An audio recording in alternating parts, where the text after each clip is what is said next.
Wali Sanga. Pupuh 1. Terah yang tersisih. Di daerah Pengging, kerisik dedaunan menggelitik gendang telinga. Angin yang bertiup lembut subuh itu menebarkan hawa dingin.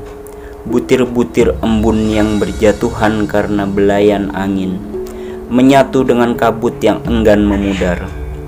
Tanah seperti kedinginan, rerumputan tanpa gairah, diam dalam kebekuan. Kemana saja mata memandang, semua tampak terselimuti kabut. Cahaya damar sewu yang terpancang di dinding-dinding bangunan masih menari-nari, menciptakan bayang-bayang benda yang terkena sinarannya. Pelita-pelita yang tampak kelelahan itu seakan ingin menyudahi tugasnya semalaman. Adakah sesuatu yang akan sirna? Nyala damar sewu itu pun perlahan-lahan akan sirna. Ada masanya ketika damar masih belum menyala. Ada masanya ketika damar menyala dalam kelimpahan cahaya. Dan ada masanya ketika damar harus padam. Segala sesuatu tak bisa lepas dari keniscayaan. Kemanakah perginya cahaya saat lampu padam? Jajaran pelita berbahan bakar minyak kelapa murni itu kemudian padam satu demi satu. Keadaan yang semula tersaput cahaya temaram lalu menjadi sedikit gelap. Terdengar helaan napas berat dari sesosok tubuh yang kedinginan. Gumpalan arang mengonggok di perdupaan, tanpa bara, tanpa nyala, kesirnaan, ketiadaan. Di manakah keberadaan segala hal sebelum mereka mewujud? Di kesirnaan atau di ketiadaan? Apakah ke sana pula mereka berpulang? Kokok jagau mulai terdengar, semula 1-2, lantas bersaut-sautan dari segala arah. Kabut yang pekat mulai memudar perlahan-lahan. Cahaya baru pun tiba, cahaya yang lebih agung daripada sinar damar sewu, memancar dari ufuk timur ke segenap angkasa. Dunia perlahan bangkit dari kegelapannya. Asap mulai tampak dari dapur, sebuah bangunan yang terpisah dari ruang utama, berjarak 5 tombak ke belakang dan 25 tombak dari sanggar pamujan. Asap yang keluar dari sela-sela atap menebarkan aroma kayu dan bumbu. Tak lama kemudian terdengar suara alu, bertalu-talu menumbuk-numbuk lumpang yang berisi biji-biji padi. Sosok yang tengah duduk bersila di depan Pratima mulai bergerak. Sejenak dia mengangkat kedua tangannya tepat di atas ubun-ubun, menyembah. Kemudian seraya menurunkan kedua tangan, dia mulai berdiri. Tubuhnya tegap, berbalut kain putih yang dililitkan melingkar sebatas pinggang. Tepat di atas paha tampak gempal. Paha itu sendiri berbalut wastra sindura yang menutupi celana hitamnya. Dia berjalan dengan langkah yang berat. Tatap matanya tajam mengarah ke depan alisnya, tebal dan hitam, sehitam rambutnya yang digelung dan diikat di atas ubun-ubun. Seseorang menghampirinya sembari menghaturkan sembah dan berkata, "Aduh Gusti, udara begitu dingin." Yang disapa hanya mengangguk dan terus berjalan. Orang yang baru menyapanya membuntuti dengan kepala menunduk. Sosok yang melilitkan kain putih di tubuhnya itu bergerak menuju gedongan atau kandang kuda dan berhenti tepat 3 tombak di depan pintunya. Yang mengikutinya membungkuk, memberikan sembah sejenak, lalu membuka pintu. Terdengar ringkik seekor kuda. Tak lama kemudian, seekor kuda telah digelandang dan diberikan kepada sosok yang tengah menanti, yang lantas segera menerimanya. Dengan 1 kali lompatan, sosok berbalut kain putih itu naik ke punggung kuda. Sang penuntun kuda bergerak ke arah lain. Tepat seekor kuda lainnya tercancang. Juga dengan 1 kali lompatan, ia menaiki punggung kuda tersebut. Ringkikan terdengar saat tali kekang kuda tersentak pelan. Dua ekor kuda bergerak perlahan dengan napas yang mendengus-dengus.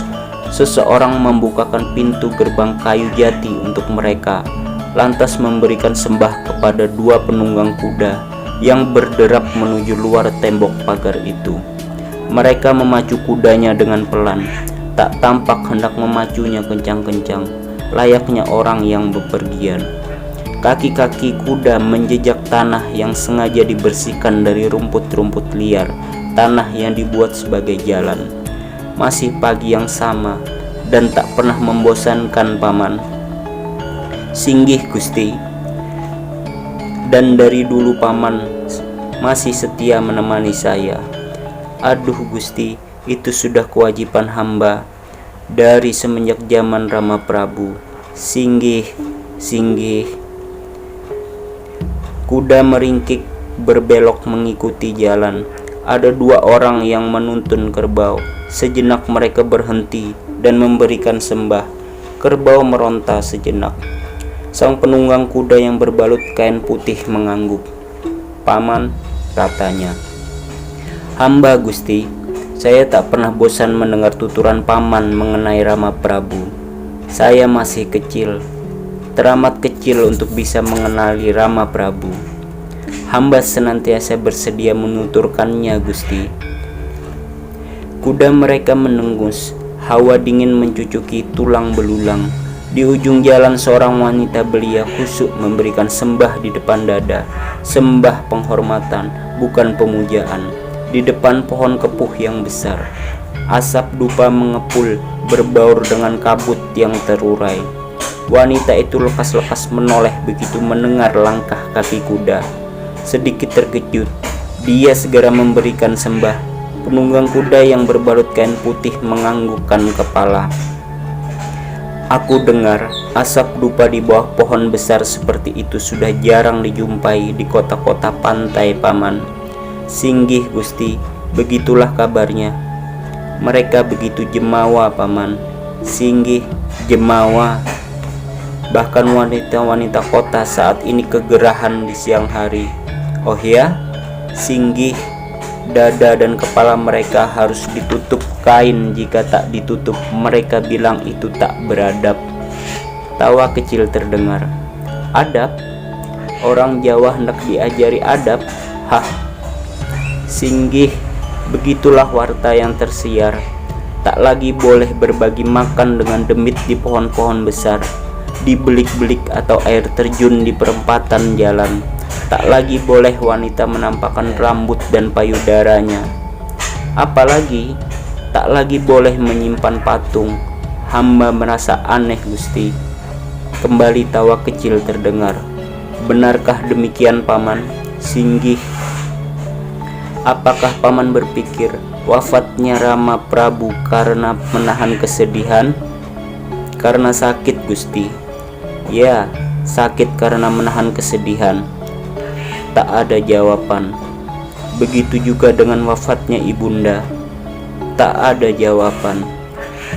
Begitu memperoleh surat dari Trowulan, dari Eyang Prabu, yang konon berisi wasiat agar Rama Prabu mengikhlaskan tahta Majapahit yang diboyong oleh Sultan Jinbun ke Demak, kata sosok berbalut kain putih. Tetap tak ada jawaban. Bagaimana, Paman? Hamba kurang tahu, Gusti, sahut sosok yang dipanggil Paman dengan terbata-bata. Penunggang kuda yang berbalut kain putih menoleh sekilas. Tapi kenapa wajah Paman kelihatan sedih? Yang ditanya tergagap, lantas menjawab juga dengan terbata-bata, singgih Gusti. Terdengar hembusan napas dari sosok yang berbalut kain putih. Ah, bumi Jawa sekarang patut bersedih, Paman. Bumi Pengging sudah bersedih semenjak 2 windu lampau, Gusti. Sang surya mulai menunjukkan kegagahannya. Persawahan terhampar hijau. Beberapa orang berteriak-teriak mengusir kawanan burung yang hendak singgah mematuki bulir-bulir padi. Suara mereka bergema. Apakah kesedihan itu juga akan diketahui bibi yang telah lama meninggalkan tanah Jawa? Yang ditanya terperangah, lantas balik bertanya, Gusti Ayu Retna Dumilah. Tidak ada sambutan. Kini sosok berbalut kain putih itu mengudari kainnya. Udara mulai menghangat. Embun pagi menguap. Kabut akhirnya lenyap. Kain putih yang semula membalut tubuhnya kini disampirkan ke pundak kanannya. Tubuh tegap pemuda berusia 20 tahunan itu kini tampak jelas.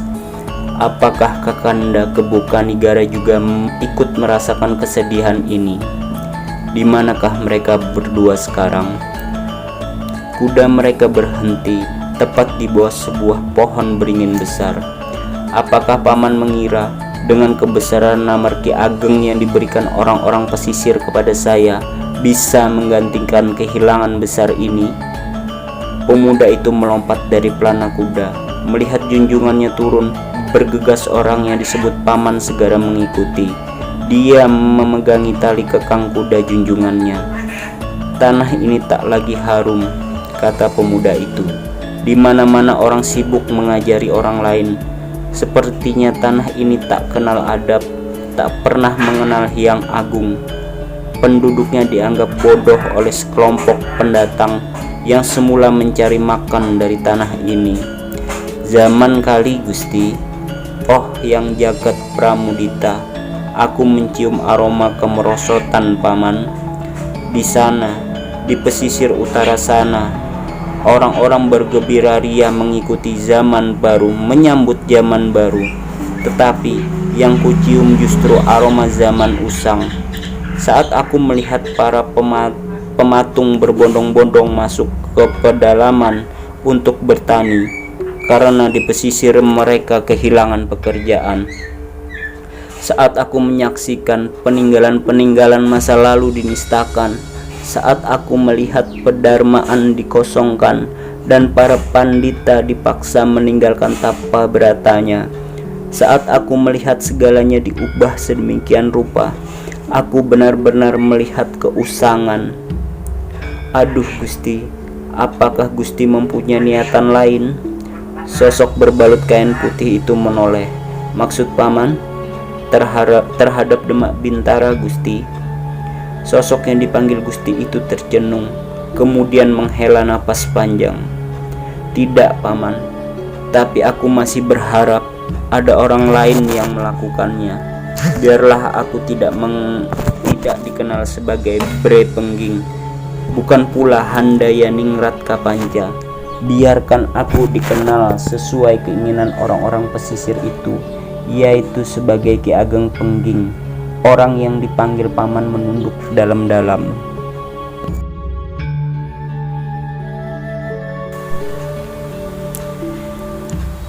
Di daerah Tarub, angin berhembus sepoi, membelai tubuh-tubuh yang duduk di dalam sebuah gubuk. Bangunan sederhana berdinding gedek yang berdiri di tepi sawah. Matahari nyaris tepat di atas kepala. Sinarannya begitu menyengat. Langit tampak bersih tanpa mendung.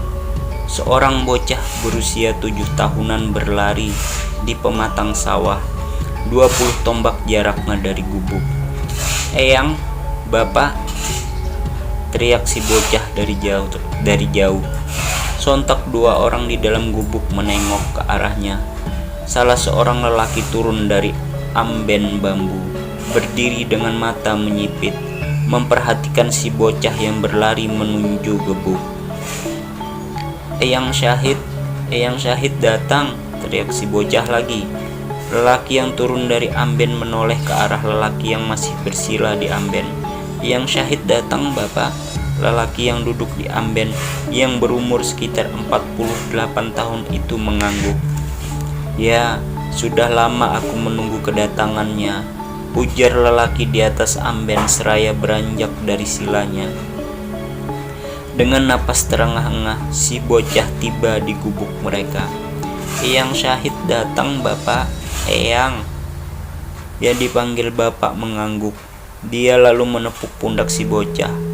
Begitu mendapat tepukan, bocah itu naik ke amben dan dengan sekali lompatan dia mendaratkan tubuhnya di punggung orang yang dipanggilnya Bapak. "Siap naik kuda?" tanya si bapak. Anak kecil itu mengangguk. "Teriak yang kencang ya," perintah si bapak.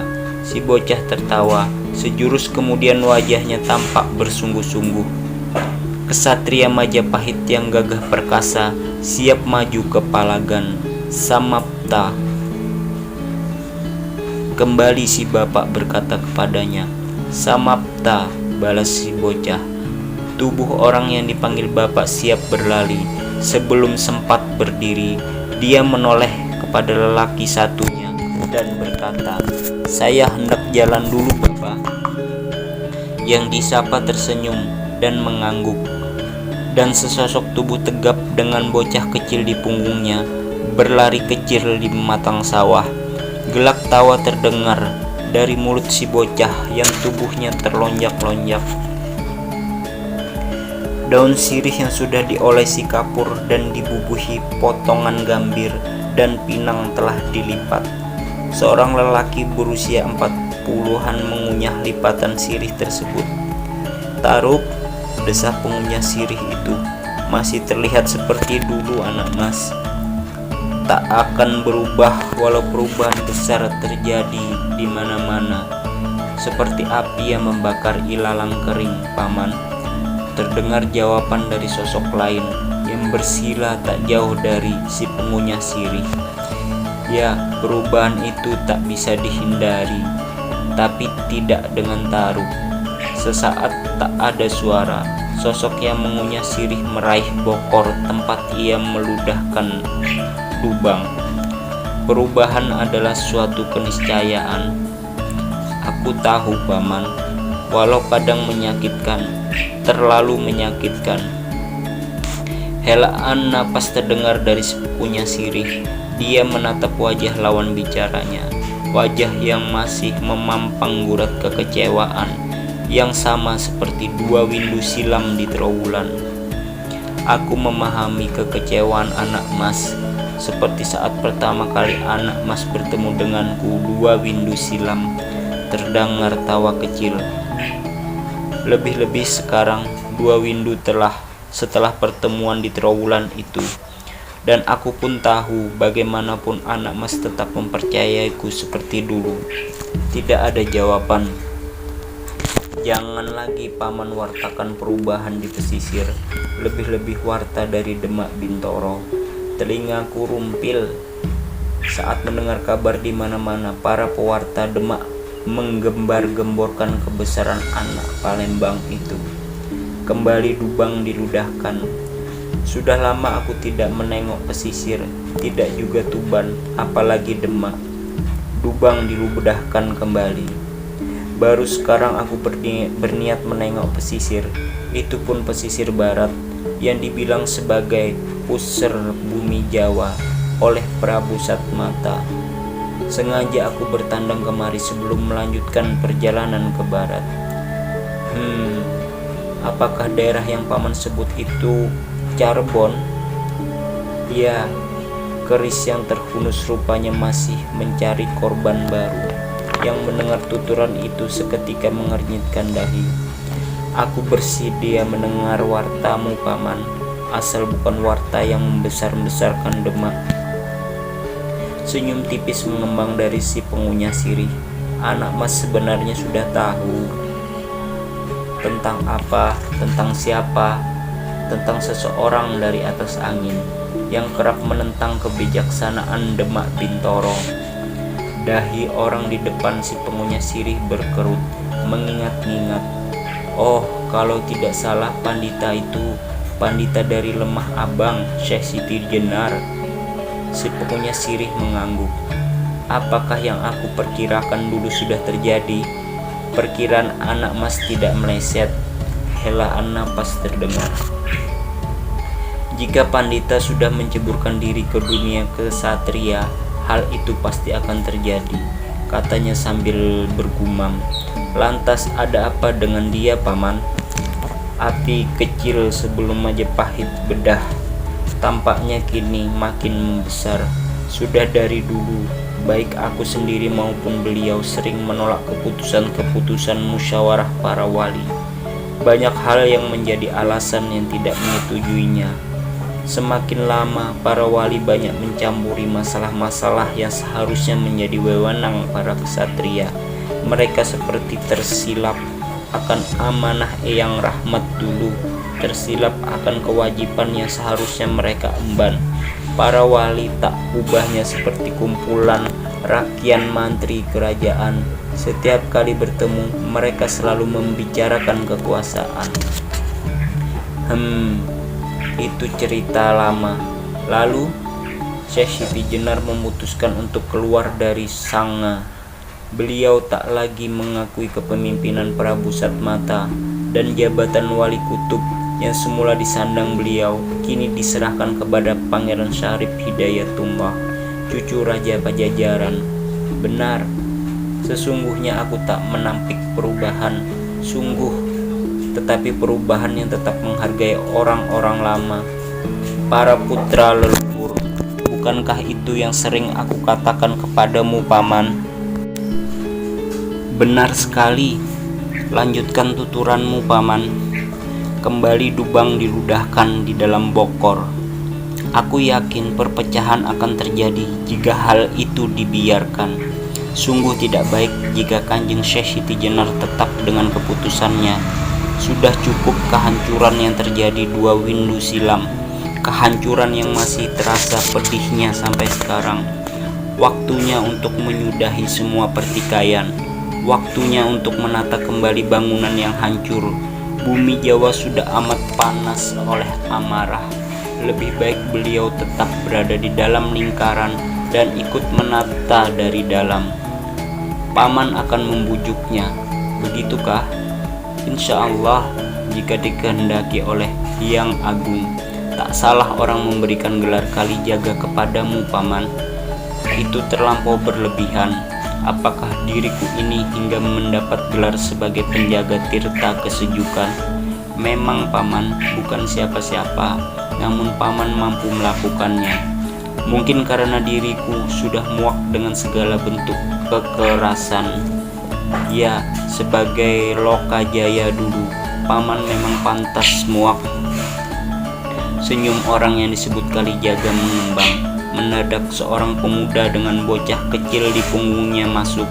Bocah kecil itu membawa centak gelas dari bambu, sementara sang pemuda membawa bumbung berisi nira kelapa. Melihat kedatangan mereka, sosok pengunyah sirih berbinar-binar matanya. Cucumu gagah, anak mas. Begitu juga si Getas Pandawa, ayahnya. Pemuda yang merasa disebut namanya tersenyum. Menurun Bapak Bondan Kajawan, Paman Syahid, sahut pemuda yang bernama Getas Pandawa. Yang disebut namanya terkekeh. Bumbung sejenak disandarkan pada gebok. Sesela, berikan cetaknya kepada Eyang. Bocah yang dipanggil Sesela turun dari gendongan, lalu meletakkan cetak di tengah tikar, tepat di hadapan sosok yang disebut Syahid, yang kemudian memperhatikannya lekat-lekat. Anak mas, ujarnya. Tanpa mengalihkan pandangan, yang dipanggil anak mas menoleh. Masih ingatkah wasiat Eyang Kertabumi? Yang diajak bicara mengingat-ingat. Ya, ada cahaya keprambon di tubuh cucumu ini. Sesela yang merasa sedang diperbincangkan sekilas menatap sosok yang barusan bicara. Aku tidak terlalu memikirkannya, Paman. Jika memang itu kehendak yang agung, biarlah itu terjadi.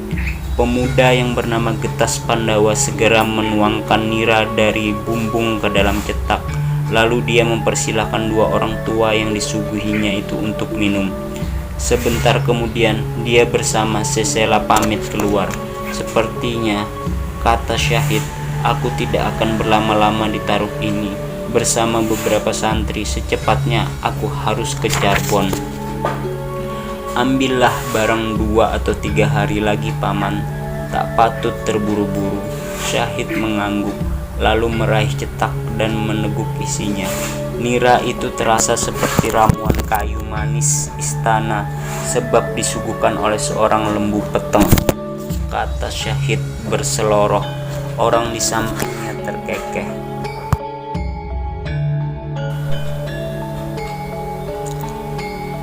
Sepuh 2 Panti Sang Senopati, daerah Kudus. Sinar matahari menggempar segala benda tanpa kenal ampun. Semua orang di dalam kota merasa kegerahan. Meski begitu, pasar masih saja ramai, penuh dengan orang-orang yang berjual beli. Riuh rendah suara mereka. Jalan utama kota Kudus pun berjubal manusia. 1-2 orang tampak memikul tempayan besar yang belum juga laku sepanjang hari itu. 1-2 orang lainnya menjajakan panganan ringan. Ada pula yang memekik-mekik menawarkan daging yang menumpuk di lapaknya. Di antara lalu lalang manusia, sesosok tubuh dengan pakaian hitam lusuh membelah jalan dengan langkah tertatih, tanpa mempedulikan keramaian di sekelilingnya. Dia tampak letih berjalan sembari mengamat-amati bangunan-bangunan di kanan kirinya, seperti mencari-cari sesuatu. Saat matanya tertumbuk pada sebuah tempayan besar yang diletakkan di sisi dinding bangunan sebuah rumah di bawah pohon yang rindang, segera dia melangkahkan kaki ke sana. Tempayan itu berisi air tawar yang sengaja disediakan bagi para musafir yang kehausan secara cuma-cuma. Sebuah gayung dari batok kelapa yang diberi tangkai kayu segera dia ambil. Dengan gayung itu dia mengambil air tawar di dalam tempayan dan menenggaknya. Bunyi tegukan terdengar tidak hanya sekali. Dia benar-benar kehausan. Tanpa dia sadari, seorang bocah bertelanjang dada memperhatikannya lekat-lekat. Umurnya sekitar 9 tahun. Dia hanya memakai cawat abu-abu untuk menutupi kemaluannya. Selingkar ikat kepala dipakai sekenanya menghiasi kepala kecilnya. Saat sosok kehausan itu meletakkan gayung, baru dia menyadari kehadiran si bocah dan mengamatinya tajam-tajam. "Bocah bajang," gumamnya. Mendengar lelaki yang dia amati menggumamkan sesuatu, bocah itu tampak sedikit takut, tetapi dia tetap tak bergeming dari tempatnya. Sosok yang baru minum itu melangkah mendekatinya dan berkata, "Bocah, kakang mau tanya." Bocah itu beringsut sedikit dari tempatnya berdiri. Matanya tetap mengamati sosok yang mendekatinya tanpa berkedip. "Kamu tahu Panti Kudus?" Si bocah terlihat ragu-ragu, lalu mengangguk kaku. Si penanya terkekeh pelan, "Bisakah kamu menunjukkan kepadaku di mana tempat itu?" Bocah itu mengangguk sekali lagi, lalu menuding arah utara. "Jauh dari sini." Si bocah menggeleng. Sosok itu terkekeh lagi, kemudian membungkuk, meraih sesuatu, sebuah batu kecil hitam sebesar jempol kaki manusia dewasa. Ditimang-timangnya sejenak batu itu dengan tangan kanannya. "Mau kakang beri oleh-oleh untuk orang tuamu?" Bocah itu hanya diam, tak menunjukkan tanggapan apapun.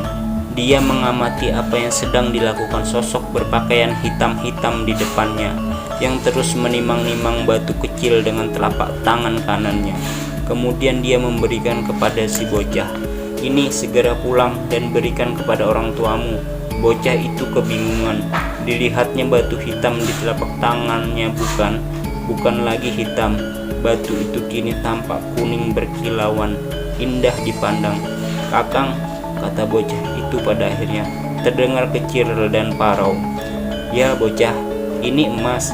"Iya, hehe." Anak itu terheran-heran, wajahnya tampak bingung. Jelas-jelas tadi dia melihat yang diberikan kepadanya adalah batu sebesar kepala burung gemuk. Tapi setelah berada di genggamannya, batu itu berubah jadi emas. Tangannya gemetaran. Dia memandang sosok di depannya dengan takjub. Tanpa menunggu waktu, cepat dia memutar tubuhnya hendak berlari pulang. Seru sosok berpakaian hitam-hitam. Mendengar seruan itu, bocah itu urung beralih. "Kalau diberi sesuatu oleh orang lain, ucapkan terima kasih, bocah." Bocah itu mengangguk. "Terima kasih, kakang," ucapnya terbata-bata. Dia lalu memutar tubuhnya kembali untuk beranjak dari tempatnya. Tetapi baru saja hendak melangkah, dia mengurungkan niatnya. Si bocah membalikkan badannya lagi. "Ada apa bocah? Kakang ini siapa?" yang ditanya tertawa kecil. "Jangkung, panggil saja Kakang Jangkung." Bocah itu mengangguk. "Terima kasih Kakang Jangkung." "Ya sudah, sana." Tampak berseri wajah bocah itu. Dengan riang dia membalikan badan dan berlari di sela-sela kerumunan. Sosok yang mengaku bernama Jangkung termangu-mangu memandang ke arah utara, arah tempat panti kudus yang ditunjukkan oleh bocah tadi. Berbarengan dengan azan zuhur, Jangkung melangkah menuju panti kudus, sebuah panti yang merupakan padepokan tempat orang-orang pesisir mempelajari agama baru. Panti yang tersohor hingga kota Demak Bintara. Panti yang dipimpin oleh seorang pandita bernama Pangeran Kudus atau Kanjeng Susuhunan Kudus. Pemuda berpakaian hitam dan lusuh itu berhenti di depan sebuah gapura gaya Majapahit. Hanya yang membedakan tak lagi ada dua rapala di sisi kiri dan kanannya. Tak jauh dari gapura tampak menjulang bangunan mirip pendarmaan, tempat menanam abu jenazah raja-raja Majapahit yang beragama Buddha. Rupanya dari sanalah azan dikumandangkan. Sosok pemuda itu tersenyum. "Inilah panti kudus," bisiknya dalam hati. Dia langkahkan kakinya memasuki gapura. Dua prajurit Demak Bintara berdiri memegang tombak panjang. Ini bisa dimaklumi karena Pangeran Kudus adalah seorang senopati agung Demak Bintoro. Tak aneh jika banyak prajurit Demak berkeliaran di panti ini. Dalam jarak 3 tombak, langkah kakinya terhenti oleh gerakan tangan salah satu prajurit yang memberikan tanda agar dia diam di tempat. "Assalamualaikum." Sang pemuda berurut salam sembari menangkupkan kedua telapak tangannya di depan dada. Dua prajurit itu menjawab salam dengan suara parau. Mata mereka menatap penuh selidik. "Ada keperluan apa?" tanya salah seorang dari mereka. Pemuda itu menatap prajurit yang bertanya kepadanya dan menjawab, "Hamba ingin mengabdi di panti kudus ini, Tuan." Dua prajurit itu berpandangan sejenak, lalu mata mereka kembali menatap pemuda itu dengan pandangan yang sama, penuh selidik. "Kamu orang mana?" "Hamba ini orang pijak, pedarakan kabur kanginan, tak punya tempat menetap. Kemana angin bertiup, kesanalah hamba mengikuti, hingga terdengar oleh hamba kebesaran nama Kanjeng Pangeran Kudus. Terpikat hati hamba untuk mengabdi kepada beliau." Dua prajurit itu masih bergeming. "Wahai bocah, berat mengabdi kepada seorang waliullah. Apa kamu mampu?" "Itu sudah menjadi tekad hamba lahir batin." Prajurit yang barusan bertanya menoleh kepada temannya yang ditoleh mengangguk kecil. "Baiklah," kata prajurit tersebut, "ikut aku ke dalam." Prajurit itu menyembah dan segera mengikuti prajurit yang lebih dahulu masuk ke panti. Memasuki bagian dalam tembok benteng yang terbuat dari batu bata merah, pemuda itu seketika disuguhi pemandangan beberapa orang yang semuanya mengenakan pakaian Malaka, sama seperti si pemuda. Mereka memakai ikat kepala yang melingkari kepala mereka yang gundul. Mereka adalah para santri panti kudus. Seorang santri memang harus gundul. Ini perlu dilakukan untuk membedakan keberadaan mereka dengan para penganut agama Buddha yang suka memanjangkan rambut. Orang Jawa yang sudah bercukur gundul berarti telah memeluk agama Rasul. Kedatangan seorang pemuda yang diantar oleh prajurit penjaga sedikit menyita perhatian para santri kudus. Ia dibawa menuju bangunan yang berdiri di samping tajuk. Di depan bangunan berdinding gebyok, prajurit itu berhenti. Di dalam bangunan ada 2 orang tengah bersirah. Melihat kedatangan prajurit penjaga gapura, mereka segera berdiri dan keluar dari pintu yang semenjak tadi terbuka. "Ada apa, Kakang?" tanya salah seorang dari mereka. Usianya masih muda, sepantaran dengan sosok yang diantar oleh prajurit penjaga gapura. "Maaf, Saya mengantar orang yang berkeras hati untuk mengabdi kepada Kanjeng Pangeran, jawab si prajurit. Sesaat kedua orang yang baru keluar tersebut mengamati sosok pemuda berpakaian hitam dan lusuh yang berdiri di samping prajurit penjaga. Tinggalkan dia di sini, Kakang. Prajurit itu mengangguk dan segera meninggalkan tempat. Kini pemuda itu berdiri berhadapan dengan dua orang yang baru keluar dari bangunan gebyok. Kisanak sudah Islam? Terlontar pertanyaan dari salah seorang yang berdiri tepat di muka pintu. Hamba, Kakang, saya sudah memeluk syariat Rasul, tapi kenapa belum bercukur? Tidak ada jawaban. Sudah tahu syahadat, hamba, Kakang. Ucapkan, asyhadu an la ilaha illallah wa asyhadu anna Muhammadar Rasulullah. Dua orang yang berdiri di depan pintu mengangguk. Benar mau berguru kepada Kanjeng Pangeran Kudus? Demikianlah hasrat hati hamba, Kakang. Sungguh mengabdi menurut perintah guru dan menjauhi larangannya. Singgih, Kakang. Baiklah, silahkan masuk. Pemuda itu lalu memasuki bangunan berdinding gebyok. Di dalam tampak berjajar banyak kitab. Selain kitab yang tersusun dari dalwang, masih ada beberapa kitab yang tersusun dari daun lontar. Semua berjajar rapi dari sudut dinding ke sudut dinding lainnya. Silahkan duduk. Pemuda itu segera bersila di atas tikar rotan. Kisanak, kami berdua pengurus panti Kudus, ucap salah satu dari dua orang bersila di depan sang pemuda. Nama saya Putut, ini teman saya, Bangkal namanya. Sang pemuda mengangguk sopan. Kisanak sendiri siapa namanya? Nama saya Jangkung.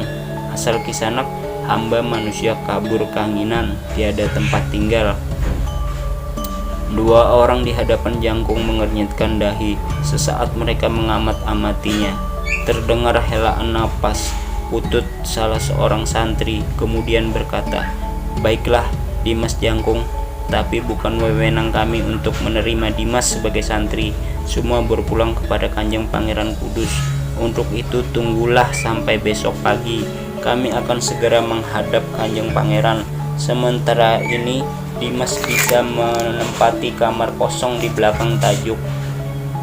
Jangkung mengangguk lalu menyahut, hamba paham, Kakang. Putut pun mengangguk, puas melihat kesopanan Jangkung.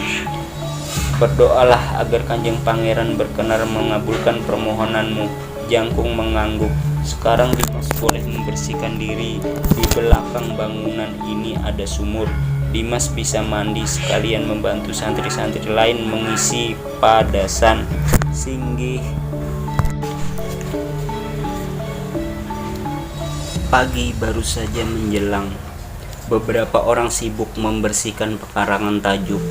Beberapa yang lain tampak hilir mudik membawa kelenting berisi air semur yang hendak dituangkan ke dalam padasan.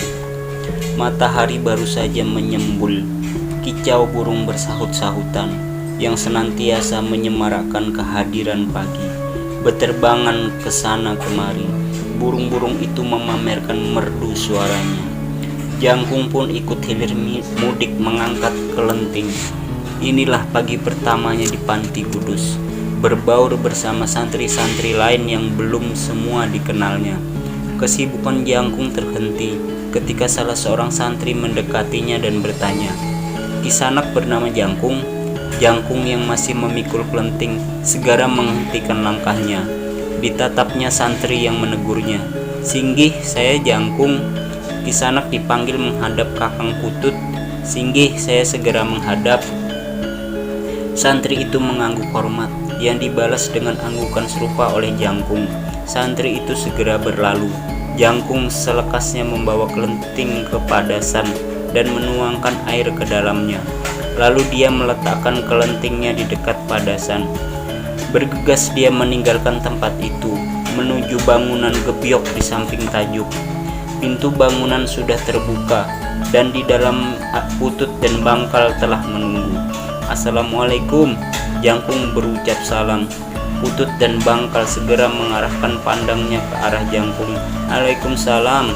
Hampir bersamaan Putut dan Bangkal menjawab salam. "Masuklah Dimas," perintah Bangkal. Jangkung mengangguk dan segera masuk. "Sudah makan?" tanya Putut. Jangkung tersenyum. "Sudah Kakang." Putut mengangguk. "Nah Dimas, ada kabar baik. Kanjeng Pangeran Kudus berkenan menerima pengabdian Dimas." Jangkung tersenyum. "Alhamdulillah. Mulai sekarang Dimas resmi menjadi santri Kudus. Kewajiban Dimas selain belajar agama dan olah keprajuritan adalah menjaga kebersihan dan keamanan panti." Singgih. Pada malam Jumat, Kanjeng Pangeran Kudus berkenan mengajar langsung. Dimas wajib hadir, dan pada Jumat pagi semua santri wajib membersihkan tajuk dan menata bagian dalam tajuk. Karena pada hari Jumat Kanjeng Pangeran Kudus akan menjadi imam sholat. Singgih, sekarang lanjutkan pekerjaan Dimas. Sehabis ini silahkan Dimas membersihkan diri, lalu mengikuti pelajaran kitab fikih di pendopo samping dekat dalam Kanjeng Pangeran.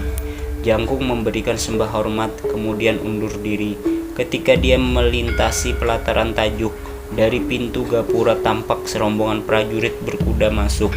Ada sekitar 30 prajurit berpakaian merah-merah, seragam pasukan khusus Kadipaten Jipang Panolan. Mereka kenal dengan nama prajurit Sureng, seorang pemuda berusia sekitar 17 tahun, menunggang kuda paling depan, diapit dua prajurit yang lebih tua. Kasak-kusuk tersiar dari para santri. Rombongan itu berasal dari Pangeran Suryawiyata, putra Kanjeng Sultan Demak, Panembahan Jimbun, yang lahir dari istri dari Jipang Panolan. Jangkung mengamati dari kejauhan sosok Pangeran Suryawiyata. Dia berkulit kuning bersih, berwajah tampan, dan bermata sedikit sipit. Dia dikenal juga dengan sebutan Raden Kikin. Jangkung sendiri telah mendengar Pangeran Suryawiyata adalah santri dari Panti Kudus, tetapi tentunya santri yang mendapat tempat dan perlakuan khusus, santri yang akan langsung dibimbing oleh Kanjeng Pangeran Sunan Kudus sendiri. Dan kabar terbaru yang didengarnya, sebuah pusaka Majapahit Kiai Brongot Setan Kober berupa keris berlekuk 3 telah diberikan secara khusus kepada putra Kanjeng Sultan Demak itu. Pusaka itu sendiri kabarnya diperoleh Kanjeng Pangeran Kudus dari gudang pusaka Majapahit. Diambilnya setelah Demak Bintara berhasil menjebol kerajaan Buddha besar itu 2 windu silam. Pusaka rampasan perang, pusaka yang dipercaya memiliki kekuatan niskala yang sanggup mempengaruhi pemiliknya, sehingga ia memiliki keberanian besar saat berperang. Konon pula tak ada ilmu kebal apapun yang mampu menahan tusukan atau sabetan Kiai Brongot Setan Kober. Rombongan Pangeran Suryawiyata telah memasuki pelataran Panti Kudus. Pangeran muda itu turun dari kuda. Beberapa santri kawakan tergopoh-gopoh menyambutnya.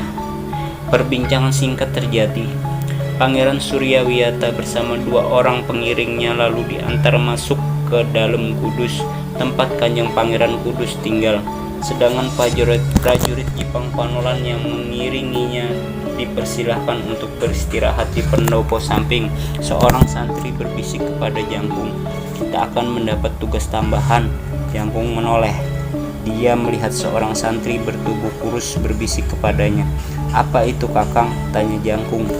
"Menyabit rumput untuk kuda-kuda Jipang." Jangkung memperhatikan kuda-kuda yang dituntun oleh beberapa santri untuk ditempatkan di gedongan. Belum sempat Jangkung bertanya lagi kepada santri yang baru saja berbisik kepadanya, seorang santri kawakan memanggilnya. Di depan tajuk, beberapa santri telah berkumpul. Ada sekitar 10 orang termasuk dirinya. Tugas telah menanti, mencarikan rumput segar untuk kuda-kuda Jipang Panolan. Itu berarti Jangkung tidak jadi ikut pelajaran kitab fikih pagi ini, pelajaran yang sebenarnya sudah sangat dikuasainya.